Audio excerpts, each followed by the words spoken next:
नंद गोप कुमाराय गोविंदाय नमो नमः। जय श्री कृष्ण चैतन्य प्रभु नित्यानंद, श्री अद्वैत गदाधर शिवासदि गौर भक्त वृंद। हरे कृष्णा कृष्णा कृष्णा हरे हरे, हरे राम राम राम हरे हरे। प्रिय पंचशील भक्तवृंद, दामोदर देश भक्तवृंद, फेसबुक के भाग्यशाली भक्त हो, श्रीमद् भागवत के 10वें स्कंद के दूसरे अध्याय में भगवान श्री कृष्ण के प्रकट्य से पहले जो सारे देवता और ऋषिगण भगवान की गर्भ स्तुति करते हैं, उसके अंतर्गत हम आज 29वें श्लोक का पाठ कर रहे हैं।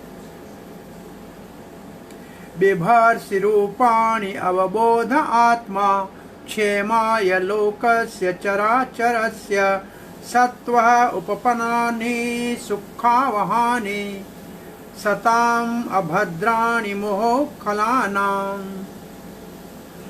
बिभ्रसि रूपाणि अवबोध आत्मा, आप स्वीकार करते हैं बहुत से अपने अवतार के रूप, कभी मत्स्य, कभी कूर्मा, कभी वाराह, कभी राम, कभी नरसिंह। काय के लिए? अवबोध आत्मा।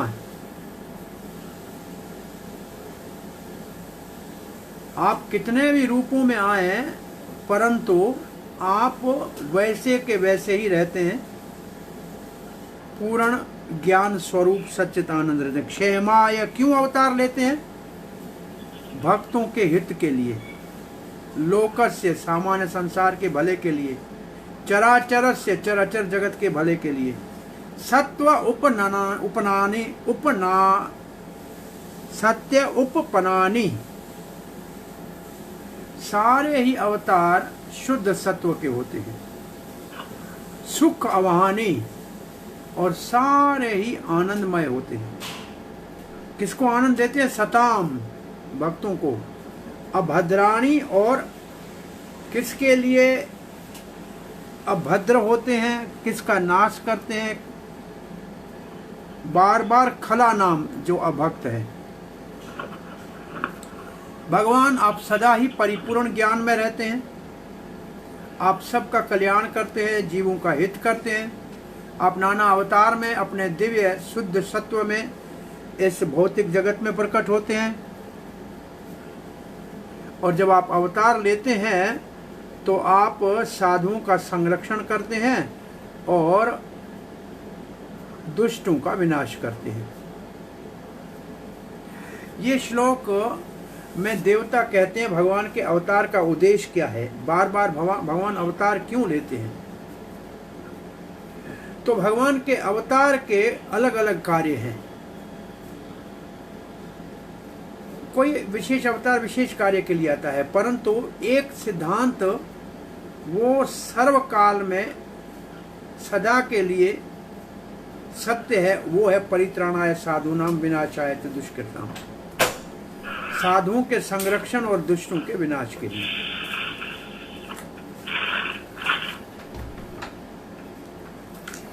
और प्रभुपाद जी भाव लिख रहे हैं कि साधुओं का अहित भगवान करते हैं, साधुओं का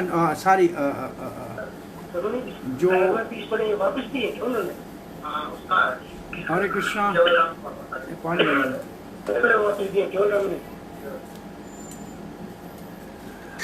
ऐसे लगता है कि असुरों का भगवान अहित करते हैं, परंतु अहित नहीं है, उनका भी उद्धार ही करते हैं जब भगवान करते हैं तो।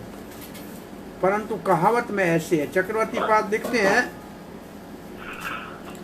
भगवान के नाना अवतार हैं, कूर्मा मत्स्य आदि, परंतु वो सब अवबोध है। ये बाल गौर हरि के फोन को म्यूट करो।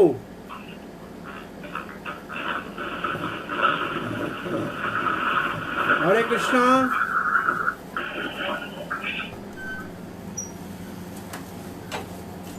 अवबोध है का मतलब सब कुछ जानते हैं, और सत्व उपन्नानी का मतलब भगवान अवतार लें, चाहे कूर्मा हो या मत्स्य हो या वारा हो, परंतु उनका जो विग्रह होता है शुद्ध सत्व गुण का होता है। नाश किसको करते हैं? खलों को, और रक्षा कृति करते हैं सताम की।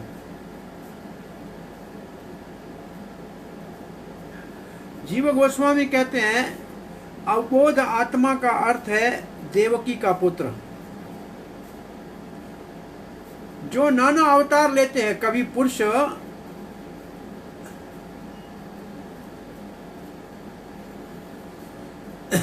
अवबोध आत्मा जीव गोस्वामी सीधा भगवान श्री कृष्ण देवकी नंदन को कहते हैं, जो बहुत से रूपों में प्रकट होते हैं। जो वेदों में वर्णन है वो शुद्ध सत्व के होते हैं, सच्चिदानंद उनका विग्रह होता है, परंतु आते भौतिक जगत में है। क्योंकि आप अपनी शक्ति के द्वारा प्रकट होते हो, तो वो शक्ति क्या है? आपकी वो शक्ति देव की है, देवकी देव रूपेण। उसको आपने प्रकट किया, विशुद्ध सत्व की देवकी, उसी के अंदर आप प्रकट हो रहे हो। भले आप उसके पुत्र हो, परंतु भौतिक कोई चीज आपके अवतार में रुकावट नहीं हो सकती। आपका यह अवतार लोक के कल्याण के लिए है, संरक्षण के लिए है साधुओं के, और विनाश के लिए है दुष्टों के। तो साधु कौन है? बोले जो धर्म के ऊपर चलते हैं। तो फिर पापी कौन है? जो धर्म के विरुद्ध चलते हैं। और इसका दूसरा अर्थ है कि आप भले देवकी नंदन हो, पहले जितना भी वर्णन किया है 26, 27, 28 श्लोक में,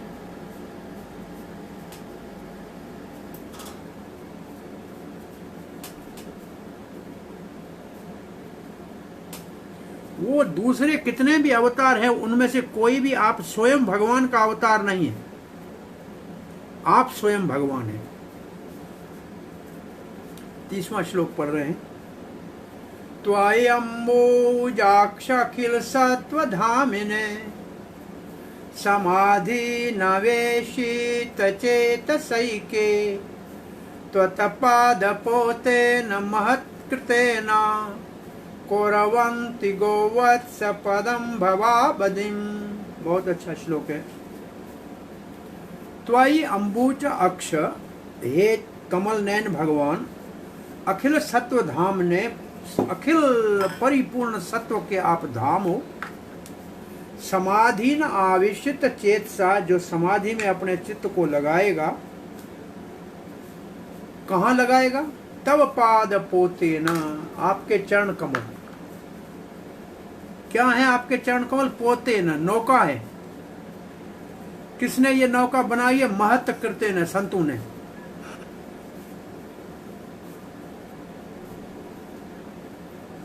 कुर्वन्ति गोवत्स पदम भवाब्धिम, ये संसार सागर है, वो आपके चरणों का ध्यान करने से जो महात्माओं ने माध्यम बनाया है, ये संसार सागर सुकड़ के गाय के बछड़े के खुर में पड़े हुए पानी जितना हो जाता है, और बच्चा भी पलांग जाएगा।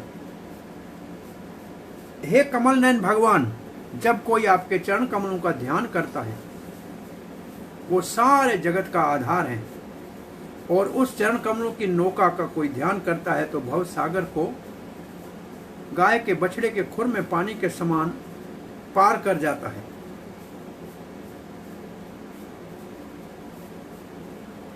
बोला कैसे करेगा? महात्माओं का महत कृते न, महात्माओं ने जो रास्ता बनाया है।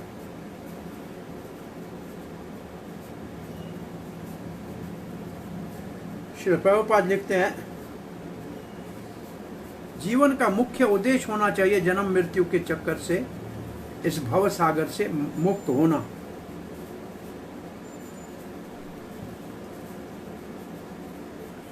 जो अज्ञानता के अंधकार में है, जो जीवन के लक्ष्य को नहीं जानते हैं, वो तो भौतिक संसार सागर की लहरों के ऊपर, कभी ऊपर के लोगों में, कभी नीचे के लोगों में भटकते रहते हैं। प्रकृति क्रियमाणानि गुणहि कर्माणि सर्वस्य, प्रकृति के गुणों के भव सागर में, गुणों की छोलियों के ऊपर नीचे जोनियों में जाते रहते, मृत्यु संसार वर्तमानी वापस आते रहते। जिनको ज्ञान है भक्तों के संग से, जिनको ज्ञान प्राप्त हुआ है, महाजन जो है महत कृते न, महाजनों ने जो रास्ता बनाया है, क्या रास्ता है महाजनों का? भगवान के चरण कमलों का ध्यान करना है 9 प्रकार से। तो भगवान के चरण कमल नौका कैसे हैं? बोला भक्ति की नौका महाजनों ने बनाई है। वो जो 9दा भक्ति है उसमें पाद सेवन भी है, श्रवणम कीर्तनम विष्णु स्मरणम पाद सेवनम। बस इस भक्ति की नौका के ऊपर कोई चढ़ जाए तो भगवान के चरणों का ध्यान होगा और भव सागर पार हो जाएगा। ये महात्मा नौका बना के स्वयं पार होते हैं, लेकिन नौका साथ नहीं ले जाते हैं, नौका पीछे छोड़ के जाते हैं। भक्ति इतनी शक्तिशाली है, श्री विष्णु हो श्रवण परीक्षद अभवद वैशाखी कीर्तने। केवल श्रवण करने से परीक्षित महाराज भवसागर पार कर गए और कीर्तन करने से सुखदेव गोस्वामी पार कर गए। तो इस श्लोक में महाराज परीक्षित मुक्त ही हो गए भगवान के नाम रूप गुणों का भागवत कथा सुखदेव महाराज के मुख से सुनकर। ऐसे सुखदेव महाराज भी भगवान की महिमा गाते गाते संसार सागर स्वयं पार कर गए। और ये क्या है कथा? ये श्रीमद् भागवतम। और वो भी मुक्त हो गया। कोई भगवान के सख्य भाव से मुक्त हो सकता है। तो भक्ति बड़ी शक्तिशाली है। ये महाजन कौन है जो ऐसा रास्ता बताते हैं? स्वयंभो नारद शंभो कुमारो कपिलो मनुहो प्रहलादो जनको भीष्मो बलि व्यासकी वयम। ये 12 महाजन धर्मराज युधिष्ठिर ने यमराज कह रहे हैं यमदूतों को। ये बात स्वयंभू मनु, नारद, शंभु भगवान शंकर, कुमार, ये स्वयंभू ब्रह्मा है। ब्रह्मा, नारद, शंकर, कुमार, कपिल, स्वयंभू मनु, प्रहलाद, जनक, भीष्म, बलि, व्यासकी का मतलब सुखदेव गोस्वामी और वयम का मतलब स्वयं यमराज। अगर हम इनके चरण चिन्हों के चलेंगे, इनकी शिक्षाओं को ग्रहण करेंगे तो भव सागर छोटे गाय के बछड़े के खुर में पड़े हुए पानी के समान हो जाएगा और बच्चा की उसको पलांग के जा सकता है। भगवान को यहाँ अंबुजाक्ष क्यों कहा है, कमल नयन क्यों कहा है?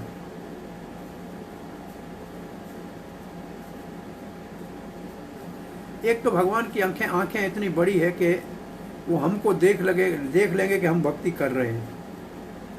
और दूसरा वो कमल की तरह इतनी मनोहर हैं, लुभावने वाली हैं, रुचिकर हैं कि एक बार भगवान की आंखों में आंख मिल जाए तो फिर संसार की तरफ आंख कभी जाएगी नहीं।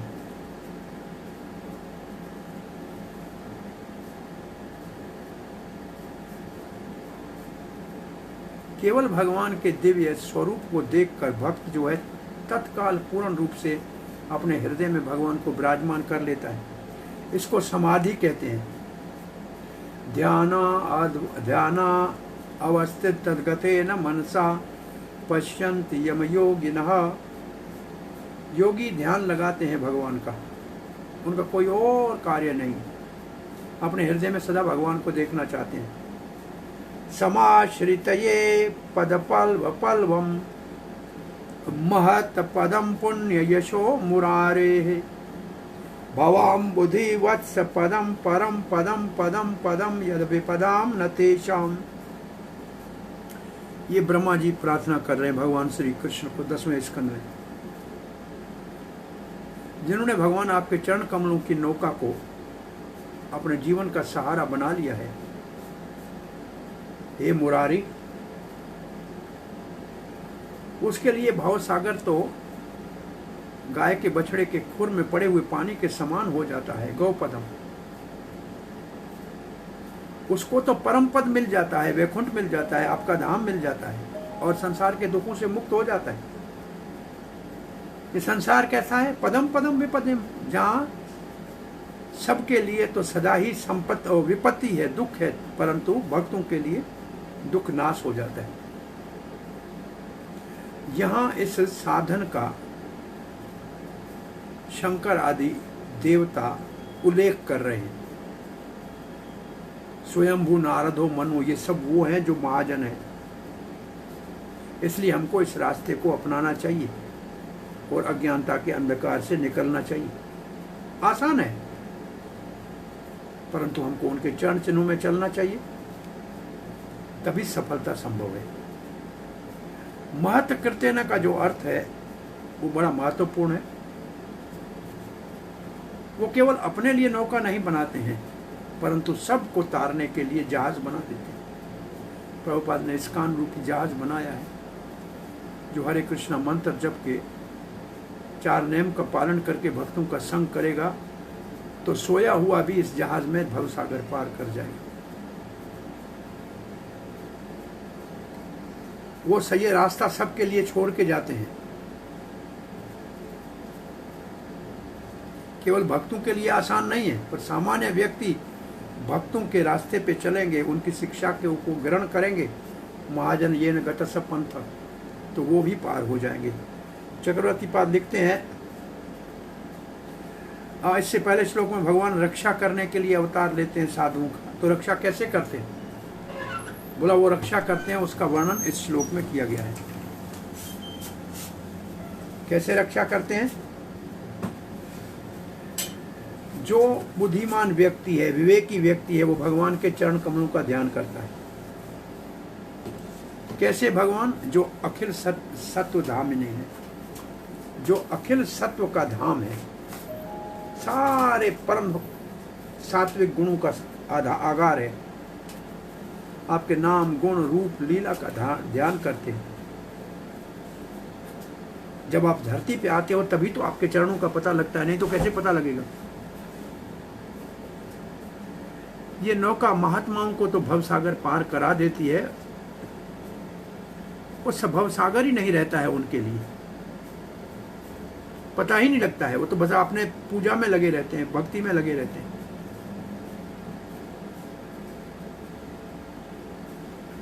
जीव गोस्वामी कहते हैं, आपने कहा है जो आपके रूप को देखेगा जब आप प्रकट होंगे, कोई रूप को नहीं देखे, केवल आपके चरणों का शरण ले लेना, मन केवल आपके चरणों में लगा ले, तो वो भी संसार के दुखों से मुक्त होकर और परमानंद को प्राप्त करेगा। 2 श्लोक, एक ये और एक आगे वाला, अन्य लोग भी देव भक्तों को छोड़ के कैसे लाभ ले सकते हैं उसका वर्णन कर रहे हैं। आप तो सच्चिद आनंद हो भगवान, और आपके चरण कमल नौका है भौतिक जगत को पार करने की। ये कमल नैन, ये भगवान की सुंदरता का वर्णन है। इसी के कारण सुंदर है भगवान, इसी के लिए उसमें मन आकर्षित होगा। आप शुद्ध सत्व का आधार हो।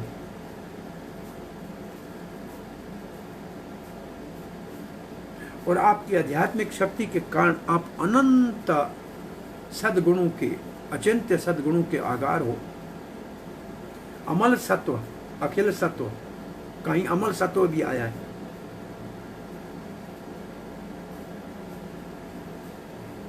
स्वयं समुतेर्य सुदुस्तरं द्योमन् भवार्णवं भीमम् अदभर सौहृदा भवत्पदाम्बोरोहो नावमत्र ते निधाय याताः सद अनुग्रहो भवान्।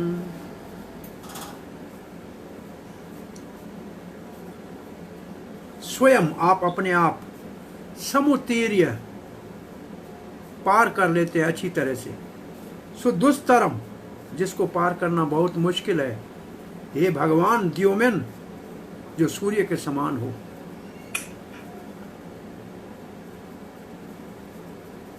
जो अज्ञानता के संसार का अज्ञान नाश करते हो। भव अर्णम, ये भव सागर, अर्णम वैसे जंगल को कहते हैं, ये दावानल। भीमम बहुत बड़ा भयानक है, अदभर सोहृदाह वो भक्त जो आपके संसारी लोगों का हित करना चाहते हैं। भवपद अम्बोरोहो आपके चरण कमल की नाव जो है वो इस संसार में छोड़ के जाते हैं वैष्णव, और उसको चढ़ के दूसरे लोग भी वैकुंठ जा सकते हैं। कथा को यहाँ विराम देते हैं, कल यहाँ से पढ़ेंगे थोड़ा सा। स्वस्थ में हरे कृष्णा।